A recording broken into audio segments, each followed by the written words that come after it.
Bonjour à tous. Donc aujourd'hui nous allons voir donc un article qui parle de management par la bienveillance, l'avenir du management. Alors cet article me tient tout particulièrement à cœur parce que en fait ça résonne beaucoup en moi. C'est pour ça que j'ai décidé de vous le partager, d'en parler, etc. avec vous par rapport à ce que je ressens, à ce que j'ai vécu dans le passé, ce que vous avez forcément aussi vécu pour certaines personnes. Donc voilà, donc cette vidéo bien sûr tournée dans un temple bouddhiste, donc vous pouvez voir au-dessus de moi comme c'est magnifique, hein. Voilà, donc voilà. Donc c'est un article qui a été écrit par Gaël Chantelin-Berry. C'est un écrivain, un chroniqueur et conférencier. Alors, mon Dieu, quelle tarte à la crème, je sais.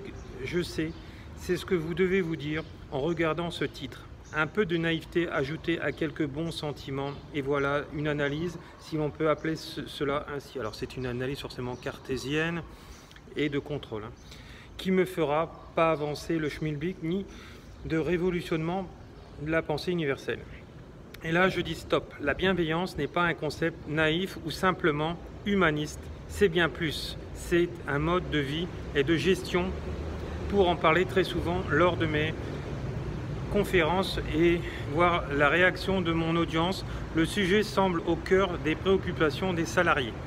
Alors il est vrai que dans le monde sociétaire, nous ne sommes pas gouvernés, disons régis, plutôt gouvernés parce que j'aime pas trop ce terme-là, régis par des gens bienveillants, hein. Ce sont des gens qui sont à la botte des chefs et qui cirent les pompes, voilà, puisque les chefs de DRH en fait, c'est des cireurs de pompe. De toute façon, s'ils font pas ça, ils sont virés de leur poste et on met un autre susboule. Excusez-moi du mot. Vous savez que moi, je suis franc et direct.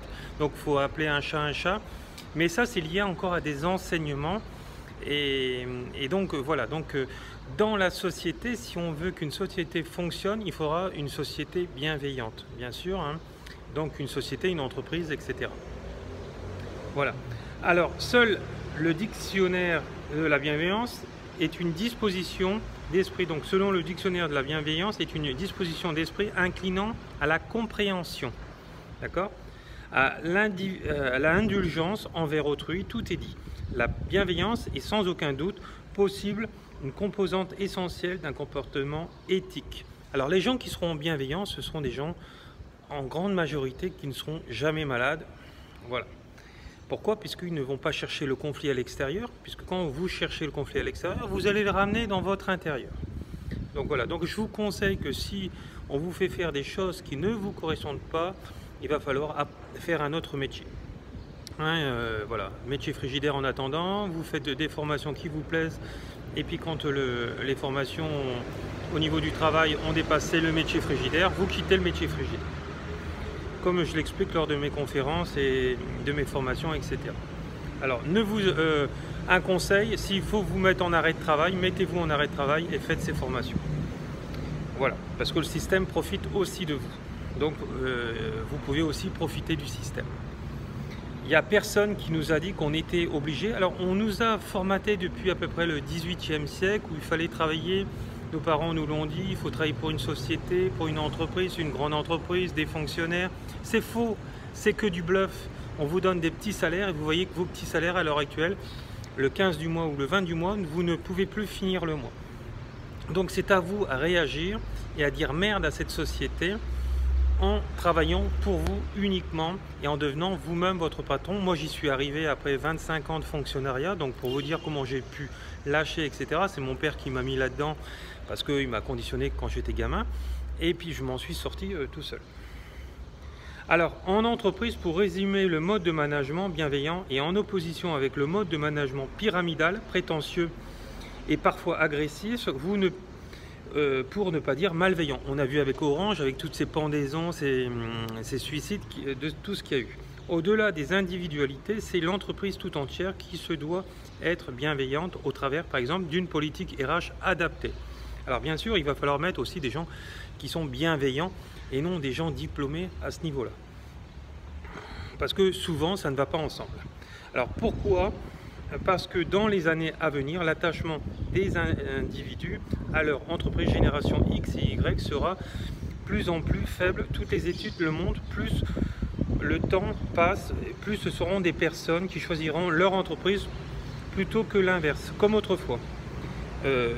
Ce fait ajouter au départ massif à la retraite des papy boomers, les entreprises françaises doivent se préparer à ce que vivent les entreprises allemandes, séduire pour pouvoir recruter, pouvoir préparer l'avenir et avoir les meilleurs collaborateurs. Les entreprises doivent se préparer, pour certains, à changer.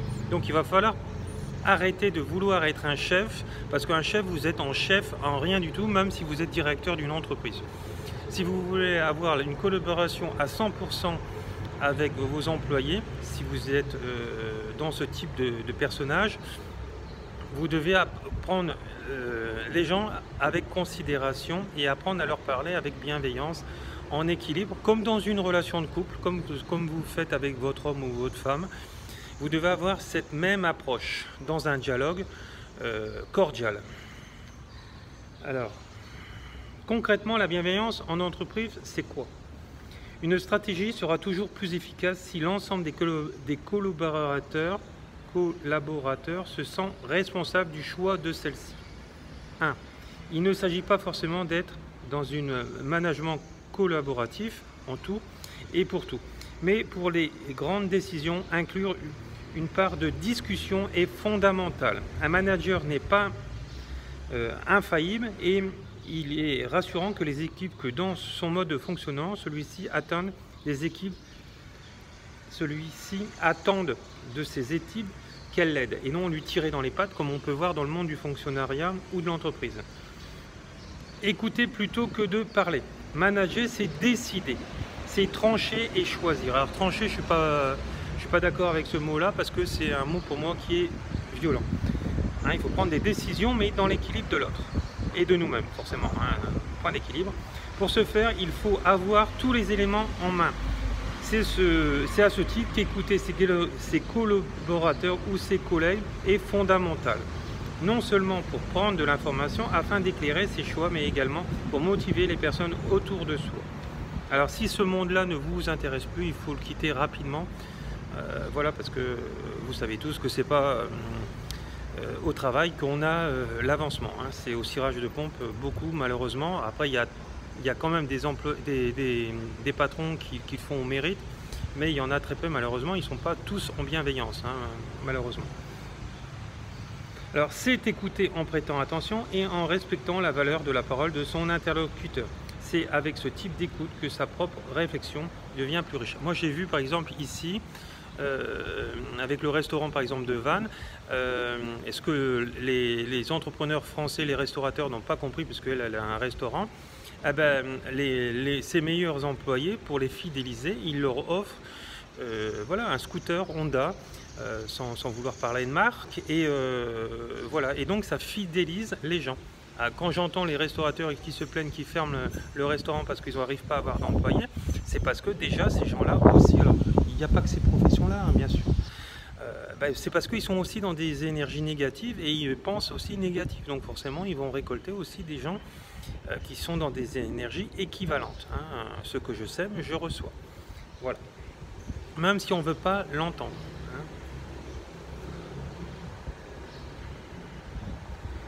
Donc écouter plutôt que parler. Donc il va falloir trouver ce management, c'est décider de trancher ensemble. Voilà, trancher, comme je vous ai dit, j'aime pas ça, ce mot-là. C'est avec ce type d'écoute que sa propre réflexion devient plus riche. Hein. Donc, comme on dit, regardez ce que les gens font, mais n'écoutez pas ce qu'ils disent. Donc, voyez s'ils sont en cohérence avec eux-mêmes et avec vous-même, hein, forcément. Alors, combien qu'il y en a qui sont moralisateurs et quand vous regardez à côté, ils font l'inverse de ce qu'ils disent. Donc, voilà. Alors, manager plutôt que de copiner. Manager avec bienveillance. Alors ça, je l'ai vu dans le monde du fonctionnariat. Il y a beaucoup de gens qui sont dans le copinage avec leur chef, etc. Voilà, donc c'est pas bon. Manager bienveillant, c'est aussi avoir une relation et des actes identiques avec tout le monde. Trop de managers ont autour d'eux une bande de copains sur le même modèle que les courtisans à la cour du roi. Conséquence 1, un courtisan par principe ne contredit jamais le roi et ne lui permet pas de voir s'il fait des erreurs. 2, Ceux qui ne sont pas courtisans sont plus occupés à essayer de devenir qu'à servir les intérêts du roi. 3. Le roi se pense génial et ne se remet pas en question. Une étude a montré que seulement 10% des managers géraient véritablement 100% de leurs équipes. Les 90% ne gérant que des collaborateurs avec qui ils ont des affinités. 4. Alors développer plus que de sanctionner, donc voilà, donc on en revient encore à la même chose, hein. Les erreurs sont humaines, mais les managers oublient souvent que ce sont ces erreurs qui au final rendent les collaborateurs meilleurs. Alors moi j'ai vu des articles avant tout cela où des gens se sont servis de leur erreur ou de l'entreprise qu'ils ont plantée pour ne plus reproduire ces erreurs, c'est un peu comme dans une vie de couple, hein, et ne plus les reproduire et justement se servir de leurs erreurs pour réussir tous ces aspects-là. Donc il faut s'en servir, hein, ça doit être un point de référence et non un point où on s'installe, le passé, etc. et donc les erreurs qui sont liées aux épreuves. Alors la bienveillance dans le management, c'est admettre la possibilité de se tromper et de mettre l'ensemble des collaborateurs en confiance sur ce point afin de se libérer des énergies. La bienveillance ne veut en aucun cas dire qu'aucune sanction ne doit jamais tomber, mais que si sanction il doit y avoir, elle sera juste. Alors là, ça va être vraiment en dernier ressort, vraiment en dernier. Et surtout, que ça ne soit pas une vengeance. Alors, de toute façon, avant d'arriver à des sanctions, il va falloir travailler et en miroir avec l'autre, discuter, etc. Et plutôt lui proposer de partir ou un autre aspect de cela, parce que de toute façon une sanction en règle générale ça ne sert à rien, ça ne sert que à accentuer le problème, hein, puisque de toute façon si vous sanctionnez, de toute façon les effets boomerang ça va être dans votre vie, hein, même si vous ne les avez pas dans le monde du travail. 5. Sourire plutôt que faire la tronche. La bienveillance est une attitude également. Pour ce point, dans les détails, vous pouvez lire différents articles là-dessus. 6. Assumer plutôt que de dissimuler. Alors ça, vous retrouverez en fait tout ça dans mon livre qui a été best-seller Quand l'ombre rencontre la lumière aux éditions des Anges. Je peux vous l'envoyer avec une dédicace si vous êtes intéressé donc à tout cet éveil et cette méthode de faire. Combien de managers en période d'augmentation n'osent pas faire de choix et répartissent une augmentation globale entre tous les collaborateurs, quelle que soit leur performance? Combien de managers n'assument pas leur choix et n'expliquent pas à un collaborateur pourquoi il n'a pas été augmenté? Être bienveillant ne veut en aucun cas dire être gentil. Être bienveillant, c'est quand il s'agit d'annoncer une mauvaise nouvelle, faire preuve de psychologie et de respect. Alors là, je peux vous dire que, comme il dit dans l'article, 90% des managers ne le font pas. Hein, les chefs, un manager, c'est aussi chef de service, etc. Et même directeur d'entreprise, ou de centre, etc. Alors, être bienveillant, c'est quand il s'agit d'annoncer une nouvelle, faire preuve de psychologie et de respect. Là, le respect dans le monde, dans l'entreprise, comme dans le monde personnel, ça fait beaucoup défaut, hein. Comme on dit, commencez déjà à balayer devant votre porte avant d'aller chercher les poux dans la tête de l'autre, hein. Parce qu'en fait, vous êtes en miroir, vous avez quelque chose à comprendre et vous n'êtes pas là pour sanctionner. Vous êtes là pour aider, d'accord? Contrairement à ce que pensent certains managers, un collaborateur sera toujours plus motivé par une manager qui communique, y compris les mauvaises nouvelles, que par un manager enfermé du matin au soir dans son bureau et ne communique que par mail. Conclusion, la bienveillance génère de l'énergie positive. Cela est vrai en entreprise comme dans la vie personnelle. Je suis absolument convaincu que l'entreprise ne pourra faire l'économie de développer cette attitude dans les années à venir, si elle souhaite réduire son turnover. Certes, actuellement, la crise et le chômage laissent penser à certaines entreprises que le choix humain est secondaire. Question d'offre et de la demande, mais cette vue est très courte risque de se retourner très vite contre elle. Effet croissant d'une éventuelle sortie de crise, de l'arrivée sur le marché du travail et des générations Y et Z, et enfin du départ à la retraite des papy boomers dans un monde dans moins de 10 ans. Ce sont des salariés qui choisiront leur entreprise de façon plus assumée, aux entreprises de donner envie peut-être en développant grâce à ces managers un comportement plus éthique. Il y a urgence. Alors c'est comme les métiers qui sont liés à la guerre, à la sécurité, etc., contrôle de la police. Ce sont des métiers de moins en moins qui vont être fréquentés en fait par les nouvelles générations, parce que les nouvelles générations veulent la paix.